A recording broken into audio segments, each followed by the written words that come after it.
What's going on, golf addicts? Welcome to another episode of Tour Junkies After Dark, presented by DraftKings Sportsbook. We are the Tour Junkies. I'm David Barnett. I got Pat Perry with me. We're ready to break down the 2021 Wells Fargo Championship from Quail Hollow Club in lovely North Carolina, right there near Charlotte, North Carolina. Lovely place, lovely track. You and I have spent some time up at Quail Hollow. We were there for the PGA Championship a few years back. Love this golf course, typically one of the toughest courses on the PGA Tour rotation. And we're just 2 weeks away from the season's next major, the PGA Championship at Kiowa. So a lot of big names here at Wells Fargo getting ready to, tee it up, peak, for the PGA Championship and see where the game's at. But it's a great field. Quail Hollow always presents a good field because I think a lot of guys love coming here. Pat, talk to me a little bit about the golf course, and then maybe, and then we'll get straight into some outright bets that we're looking at. And I got a few top 20s too that I like. Yeah, well, it's a fantastic course, as you mentioned, Quail Hollow Club in Charlotte, North Carolina, playing just over 7,500 yards. It is a par 71, which, remember, it used to be a par 72, but they changed it up before the PGA Championship when Tom Fazio came in here and did a little bit of work to it. So it's a par 71. T65 and ties are going to make the cut this week. We're going to have a great field, like you said. You got a Bermuda grass pretty much tee to green, but they did overseed this with ryegrass until you get to the green, and then you got POA overseed. And, it's a little cooler up there in Charlotte than it is in Florida. So I think you might see on the greens at least a little bit of that POA show up. I still think Bermuda is going to be important to look at, but again, you just want your hot putters anyway. And this is a course where we've seen bombers definitely have an advantage here, okay? It's a 7,500-yard course, okay? Now, look, I do think fairways are important, but I'm definitely going to weigh a little bit more towards the guys that got some distance to them. Definitely looking at guys with strokes gained approach. These greens aren't that big. I mean, you look at as far as the average size on tour, they're relatively small. So I'm going to look at your guys that are good on approach, hitting greens in regulation, and then hot with the putter coming into it. And you have seen winners of this tournament absolutely kill these par fives. You have got to play these par fives extremely well this week. So par five scoring, I think, will be important. One thing to note, we always look at course history. We look at recent form. In 2017, I mentioned the PGA Championship. They played the PGA Championship here. So they played another course called Eagle Point, for that year. So if you're looking at whatever site you're on, you're looking at course history, make sure that you're not just, for 2017, that you know what course they're talking about, because they did play a different course there. So that's all I got. Brian Harmon won that one, right? Yeah, Brian Harmon won it. Your winners here, did you mention those already? I don't think you did. At this event. No, I did not. You want to or no? I will. I can. Yeah. So last year we didn't have an event because it was COVID. Of course, we had Max Homa break through at the 2019 Wells Fargo. Jason Day before that in 2018. JT, I'm going to give you his name because he won the PGA Championship here. You mentioned Brian Harmon won the Wells that year, and then James Hahn in 2016 out of nowhere. I think he'd missed like eight or nine straight cuts, and then all of a sudden he wins here. And then before that, you had Rory McIlroy in 2015. Now, we have seen, I mentioned Max Homa kind of breakthrough. We have seen a few guys kind of break through on this course, like Max Homa. Ricky Fowler got his first victory here.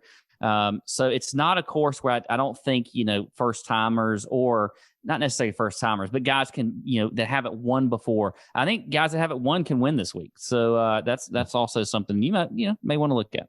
And some long shots. I mean, Homa won at 500 to 1 in 2019. Hahn won at 500 to 1 in 2016. Way back in the day in 2013, Derek Ernst won at 500 to 1. So I forgot about that. Some absolute bombs for sure. But then you have had Jason Day at 20 to 1. I'm sure JT's odds for the PGA were pretty short. Rory won at like 7 to 2 in 2015. He's owned this place over the years. So, definitely some shorter numbers as well. Obviously, the strength of field matters for sure. And I think this field The Wells Fargo, as it's grown here at Quail Hollow, has gotten stronger and stronger. It's a place I think these guys like coming back to. I looked at a couple things too. Like incoming form was interesting to me. Like 2019 when Homa won, he had missed the cut at New Orleans event, 42nd at San Antonio, 52nd at Corrales, missed the cut at Copperhead. Nothing to write home about, really. Jason Day was in decent form, nothing crazy. No top tens in his previous 4 events when he won. James Hahn had missed every cut imaginable before he won. Rory McIlroy was on fire, so he looked pretty solid. And JB Holmes was pretty solid when he came in. So it's kind of a mixed bag all the way around. I'm really going to be waiting. Strokes gained approach, strokes gained off the tee. Those are the biggest things to me. I mean, this is just ball striking here. If it's, and I like the length factor that you talked about. I like the distance play. I want the longer hitters. There are 5 par 4s here between 480 and 510 yards. That is long. That's very, very long. So if you're playing somebody who's not one of the longer guys on tour, or at least not tour average, they better be good with their long irons or hybrids, and because they're going to have some long shots in these par 4s. So let's get into it. Though, Pat, let's talk about some outright bets, man. Top of the board, looking at DraftKings Sportsbook, the sportsbook of choice, obviously, for the Tour Junkies. And let's see, top of the betting board, you got Justin Thomas at 9-1 right now, John Rahm at 10-1, coming off of, the Masters, the baby swag. I saw him on Instagram taking pictures with the new babe and the wife, so he's got the nappy factor at play here as well. Bryce probably so ready to get back on tour now. He probably is. He pretty much had to play the Masters after his baby was born. Yeah.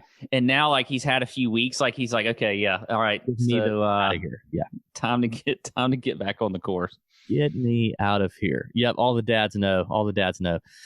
Shout out. Here you go. In the YouTube comments, if you've fathered a child, type in the YouTube comments how many days it took for you to be ready to get back to work. Go ahead and type that in the comments. For me, I would say it was about day 4. I was like, yep, I think I'm good. Love you, babe. Let me know if you need anything. I'm ready to get back to the job. Yeah, it's pretty quick for me too. I actually had my first son, literally, I think it was about a week and a half to 2 weeks before Masters week, which, as you know, it's huge. Masters is huge in Augusta, and that week is a big one for me. So that whole week didn't really go over well at all because I had to get out and do my thing, and I kind of forgot that I had an actual newborn at the house. So yeah. Good week for me. It's a memory I'd like to forget. Yeah. All right, let me talk about the shortest name on here that has really drawn my attention is Victor Hovland at 20-1. I just love the way the kid's playing. I love the consistency that he's operating at right now. He's 4th in the field in strokes gained approach, 4th in the field in strokes gained off the tee over the last 24 rounds. He's absolutely on fire. I just think he's going to let it come to him, and I feel like Quail Hollow is one of those events where it could easily happen for him. First time seeing him around Quail Hollow, but I don't care. I don't think he has to necessarily have the experience here, as we mentioned earlier. The ball striking is just too good, and the 20-1 value I like over your local boy like Webb Simpson, who lives right here on number 7. I like Webb, but I think I'd just rather prefer the hot hand and the length and the ball striking that is right now with Victor Hovland. And don't think I can take a guy like Rory McIlroy, who they've got priced slightly shorter at 19-1. Don't think I can take Rory here.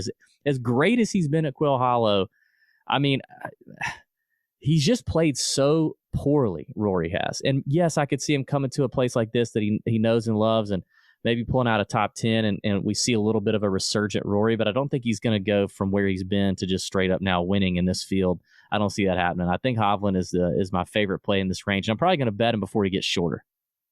Yeah, I don't mind the Hovland play. I'll say this about Rory. I want to talk about Rory this week. I mean, I think that, you mentioned that, there's been a lot of guys that might not have been in great form coming into this week, and then they've all of a sudden either won or performed well. I mean, maybe this is the week for Rory, and you're getting him at 19-1. I don't really mind those odds for him, and I feel like the pressure is going to be off, and nobody's really – I mean, he can't have that much pressure on. I think he always puts a lot of pressure on himself for the Masters, always. But for tournaments like this and ones that he's kind of dominated, and again, it's just a regular tour event, like maybe this is a week where he puts it together. I don't know. And you're getting him at 19-1.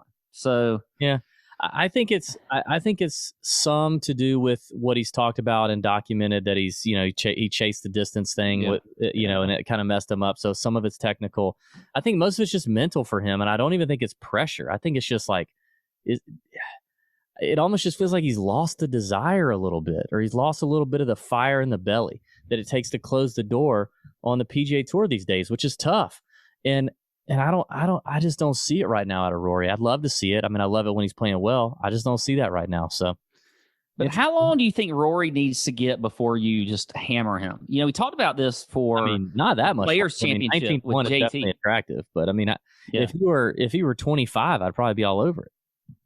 I don't think it's that far off. It's still Rory McIlroy. And it's a great, it's a spot he's got a tremendous record at, as we've mentioned. So, not much longer, and I'm there. But I just think I like Hovland right now a lot better. Yeah, I do too.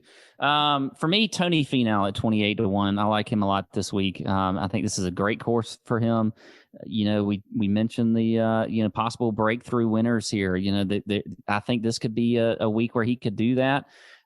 Maybe betting on Tony Finau is stupid. I don't know. He just doesn't win golf tournaments. I like this number. Everybody says that until they freaking win, and it's gonna happen. It is going to happen. It happened with Hideki at the Masters, right? He's never gonna win one. He's never gonna win one.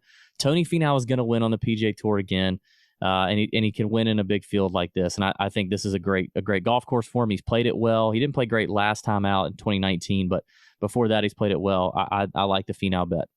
Yeah, I'm a big fan of him. And then Willie Z. Yeah. Zalatoris at 30-1. Got to take it. I think it's still just like there's a lot of folks out there that, how can you not know about this kid? Because you should if you don't. Yeah. But him at 30-1 just doesn't make a whole lot of sense for me. I think you hammer that. This is another course. Fair. I think it's fair. It's a fair number, but I still think this guy, what he showed at the Masters, what he showed all year long, he's going to win. Obviously, we know that. It may not be this week, but I like him at 30-1. Played at Wake Forest, so he is. He's not from the area, but he's played a lot of golf in North Carolina and the surrounding areas. So I do think that Willie Z is a great bet there at 30-1. And then hold on. In that, you got to mention too, he's coming off a couple weeks rest, which he needed because he's been blazing a trail on the PGA Tour. He's coming off a couple weeks rest. He's coming off proposing to his sweetheart, and she said yes. So now he's engaged. He's got that working for him. And the guy knows he has to win on the PGA Tour like that. The only way he gets to, East Lake in August is to win on the PGA Tour. It's ridiculous. The whole way it's all worked out for him, the FedEx Cup points and all that. But he's headhunting victories right now. He is not interested in any more top fives. He's fully exempt for next year. He's going to get in all the majors, all the WGCs, because he's a stud and his world ranking is up there. But at the end of the day, he is there to finish first, and that's it. So I think it's a great spot for him. Yeah, I agree. Last one in, before I get to a little bit longer shot, guys, Max Homa at 40-1. Why can't he go back to back? Now it's been, you say back to back. It's, been since 2019 since they've played this tournament, but he is the defending champion. He is playing the best golf he's ever played in his entire life, including when he won the Wells Fargo here. And so I think that he makes a lot of sense. And I don't think he's getting a whole lot of credit at 40-1. I think he could be a little bit shorter there. So I like playing him. I don't mind just because he's won here before. I don't think it really makes a whole lot of difference. So I will play Max Homa also at 40-1. Yep, I had Homa docked, written down as well. He talked about, he had a terrible Sunday. He had a chance to win. He's one shot off the lead going into Sunday at the Valspar. Had a horrible day Sunday, and afterwards said, I feel like I hit the ball great. The ball striking was there. It just felt like the ball did not want to go in the hole for him, which is, it happens. It's the PGA Tour. It happens, right? So I love that for Max. Defending champ is a little iffy. First time doing that for him, but he's already won this year. He's hitting it well. He's striking it well. I still like the number for Max. I'll give you one more shorter one, and I'm gonna go back to the well with Corey Connors, who everyone was talking about last week, and he kind of came out slow day one, got rebounded, but maybe disappointed some, but he still finished T21. Before that, T4 at the Heritage, T8 at the Masters, T14 at the Valero. Doesn't have a great record here in two events, but in 2018 and 2019, Corey Connors was a different player. He was, that was the time he's like Monday qualifying, winning after a Monday qualifier. Like, he's just a different player, but he is number 2 in the field in strokes gained approach and number 6 in strokes gained off the tee over the last 24 rounds. Nobody's a better ball striker than Corey Connors, and I think that could be rewarded here very nicely. So I'm going to stay with Connors at 33-1. Obviously, a lot longer number than we saw him last week when he was like 18-1 or something. Much stronger field, but I like this number better for Connors. Speaking of going back to the well on a guy, you and I came really close last week, Pat. Going into Sunday's round, I think we had 5 names within 5 shots of the lead on Sunday. Yeah. And we both had on our betting card that we published, and we both had Keegan Bradley. The only player that we both had on both cards was Keegan Bradley. Of course, Sam Burns was the only name in the top 5 that we did not have. Sam Burns wins, Keegan breaks our heart, and Keegan definitely sucked especially on the back 9 on Sunday. It's 9 holes. I'm not gonna put too much into it. The ball striking for Keegan has been fantastic this whole season. You can look it up. I'm not going to bore you with it, but it's really freaking good. And he even said prior to Sunday's round that the putter, he kind of found a little something, and he was feeling a little more confident with the flat stick than he had been. Obviously, it let him down a little bit on Sunday, but so did the ball striking. I mean, the ball striking kind of went away a little bit on Sunday too, but I think you write that off. I think you come right back. I think there's blood in the water. He smells it. He knows the ball striking is as good as it's ever been for him on the PGA Tour. He wants to close the door on another victory. It's been a long time since he's made it happen. And we've seen this season a lot of names that either haven't won in a long time or haven't won at all come out and make it happen. Now, he's a major champion from a long time ago, it feels like, but I think Keegan can get it done. And you giving him to me at 70-1 just feels like a really long number for a guy who just finished runner-up, who's been ball striking his balls off all season long. I mean, Cameron Tringali is half the odds, and Keegan just beat him. And you could say definitely been as consistent ball striking wise and finish position as Cameron Tringali has Keegan's been great all season long. And Tringali is half the odds, which is insane to me. I like Tringali, like him in DFS. But the 70-1 number is a big number. If you're listening to this and you can still get Keegan at 70-1, I would jump on it. I would bet him as low. I would bet him at 40-1, 50-1. I would bet him at that number. I mean, what's the difference between Keegan and Max Homa right now coming into this? Other than Max being a defending champ here, having won more recently, I mean, the ball striking is there. So I love Keegan at 70. After that, I've got 3 long shots, and that's it. Okay. Well, in that range, outside of Keegan, I do like him. I like Matt Wallace at 70-1. He's another guy, very long off the tee. Just a great player. I think that at 70-1, that's a good number for him.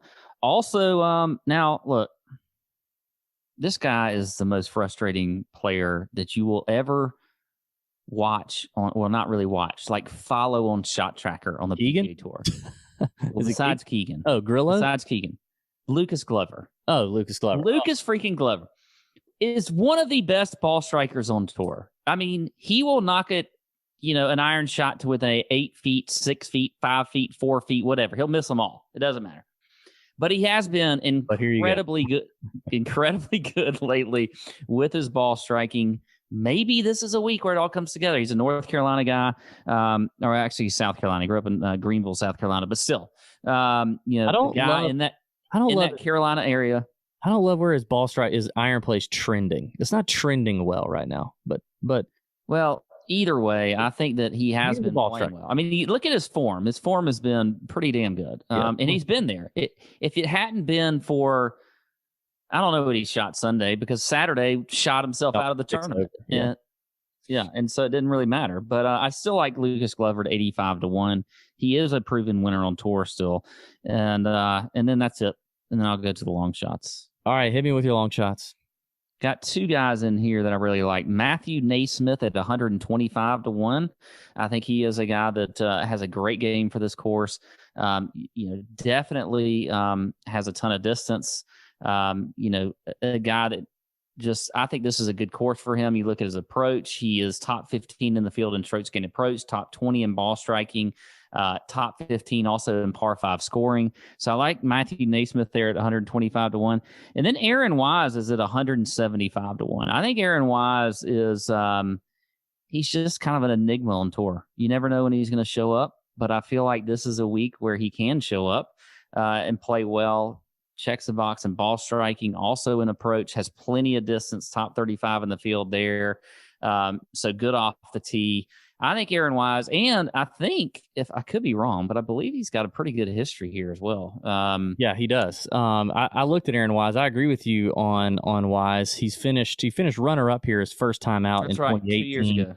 Yeah. And 18th in 2019. And in fact, the bugaboo with Aaron Wise is the putter. And that's why you say he's very risky, right? Because the ball striking is typically very, very solid. He's a long hitter, hits the irons well. Scrambling game is pretty good. Dude can't putt. I mean, you talk about Lucas Glover missing 3-footers. Wise is the same way. But he's shown the propensity that when he's got it going a little bit with the flat stick, he's top 5. With a chance to win. So here at Quail Hollow, he actually has performed better than his entire PGA Tour career. In 2018, he gained 4.2 strokes putting.